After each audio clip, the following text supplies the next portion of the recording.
Hello, my friends. I'm back again.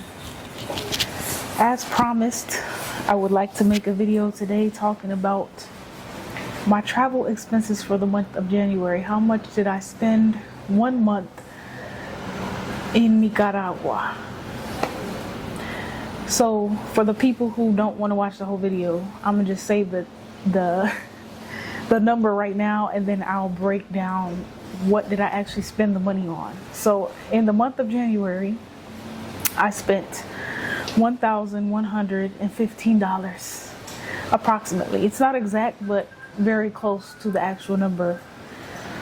And I don't know of anywhere in the United States where you could comfortably live for that amount of money, especially not in any city. Now, mind you, I was being relatively frugal. Like, I really only spent on my necessities, but like, I wasn't really being extra cheap either. Honestly, this number could have been a lot lower had I decided to be. I could have been a lot more frugal, is basically what I'm saying. So my biggest expense in the month of January was my accommodation. I rented an Airbnb. You guys saw me in the Airbnb. If you weren't here, you can go back and see where I was at. I was directly on the water. I had a 1-bedroom, 1-bath kind of situation, and then there was a shared kitchen because there were like 3 separate apartments on the property. And for that, I paid, for the whole month, I paid $679.31 through Airbnb. Now, that was like one of the more, in the area that I was in, Aposentillo Beach, that was one of the more cost-effective places to stay. Probably the most cost-effective place to stay, actually.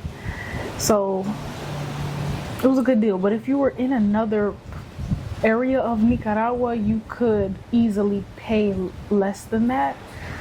Especially if you're in a city or somewhere where you could stay at a hostel, you could easily pay less. I asked the woman that I'm staying with now at a different Airbnb. I'm just renting a room in her house.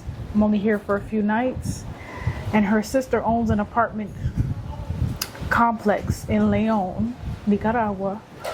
And I asked her, how much do people pay? And she said they pay $125 a month for an apartment in that complex. It's a 1-bedroom, 1-bath. I think it might be a shared, maybe, I don't know actually if it's a shared kitchen or you have your own kitchen. All of the utilities included, $125 a month. Which, if you live in the United States, that's like mind-blowing amount of money to be paying for an apartment. I was paying $885 for my apartment in Minneapolis, Minnesota. And that was like one of the cheapest places you could get for the size of my apartment, and to have a 1-bedroom, 1-bath for $885 is like very cheap. And I paid, I don't know, I don't have to explain. It's mind blowing. Okay, so my next expense was food. And I spent $281.30 on food in the month of January. Now, I'm not cheap when it comes to food. I'm not a person that tries to buy the cheapest food, not eat out. Like, that's not really me. Because to me, eating good quality food and like feeling good in my body is very important. So that was not me trying to be cheap. That was just me buying whatever I want at the grocery store. I went out to eat maybe 5 times, and honestly, I probably would have went out to eat way more if I could, but like, the restaurants were not that accessible, and there wasn't a lot of variety, which was it was good for me. It was good for me to not be eating out all the time. But so yeah, $281.30, and that was me not trying to save money on food at all. Next and only other category is the category of transportation. So when I would go to the grocery store, it was an hour away from where I stayed. So 2 times I went to the supermarket and I got a taxi to pick me up at the Airbnb, take me an hour to the supermarket, wait with me for an hour while I shop, and then bring me an hour back. And that was a $40 expense each time I did that. So I spent $80 on taxis to go to and from the supermarket. And then the other part of the transportation was I spent $70 on renting a motorbike. So I rented a motorbike for 1 week, basically so I could explore more and so that I wouldn't have to go to the supermarket again, because I was kind of tired of doing that trip. And like there were smaller stores somewhat in the area, but it was just a lot easier to access them with a motorbike. And you know, I wanted to try it and do something fun. So I rented the motorbike. It was $10 a day for a week, total of $70. And then I think actually, no. I think I had to pay an extra $5 because I didn't refill the gas. So my transportation equaled out to $155 for the month, which there's ways that I could have made that cheaper. I could have taken the bus part of the way. I could have shared transportation. You know, I could have done different things. I could have not rented the motorbike. I could have just walked. So like, I'm just saying this number was with me but also like I didn't buy anything outside of the place to stay, the food, and getting around. So I'm basically saying I feel like this is a middle of the road level of expense. I've been thinking about this. I feel like I'm a middle of the road kind of person when it comes to like what I choose as far as like accommodations and food and everything. Like I don't need to stay in the nicest hotel or Airbnb. I don't need to go to the nicest restaurant, but I need to be comfortable and I need to feel good in my body, and I need like cleanliness. And so basically like I have some standards, but I also don't need the nicest things. So this is kind of middle of the road. If you want it to be super cheap, super frugal, and you don't care that much about your comfort or whatever, you know, you could live on a lot less here, like a lot less.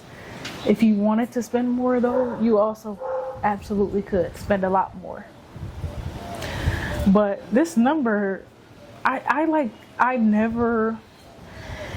don't really budget ever or like track my spending, because I feel like I just have a certain intuitive awareness of my money, and like I always make sure that I'm good. Like I don't spend mindlessly. I always check my account and I always make sure I know what I have and how much I have to use. Like I'm very mindful of what I spend and how much I have, but I don't really like budget or track my spending. So this is like the first time I've ever tracked this, but I know for a fact, I feel like when I was at home, I was probably spending a minimum of like, well, I would say a minimum of $2,500 a month just on like rent, food, gas, and whatever else I bought. I was probably spending $2,500 to $4,000 a month, I would estimate. And right now, $1,100. And I anticipate that this month will be similar. Yeah, I think it'll be relatively similar, but this is part of the reason why I wanted to leave the United States, honestly, at least for a period of time, because I was like, well, my money is going down a little bit, and if I leave, I can stretch it a lot further. So if you want to stretch your money and you want to travel and you want to have experiences, do it. Like if you can find a flight somewhere that's in your price range or whatever, and just have a more like have somewhat humble accommodations, you know, not be splurging all every day, you can really live for a very reasonable amount of money. And then, like I said, if you were to stay in a place for a longer term and like actually rent, you could live on a very minimal amount of money. Like, can you imagine paying $125 a month for an apartment, a 1-bedroom apartment? And then on food, you could probably spend even less than that, or similar if you were like really frugal about it. I mean, it's like I can't really fathom. It's such a drastic difference that it's almost like that's 10 times less than what most people would pay in the United States for a 1-bedroom. It might be more than 10 times. I don't know what the average is. I just know, I would say in some cities you could probably rent a place for $1,100. It's not going to be the best place, but I would say in a lot of cities you could probably rent a place for $1,100. Not like huge cities like New York and LA, but like other cities. It's blowing my mind right now. And I'm glad I tracked this. I'm probably not going to continue to track how much I spend because it just, I don't know, it's just kind of a lot of work, I feel like. And like I said, I'm mindful.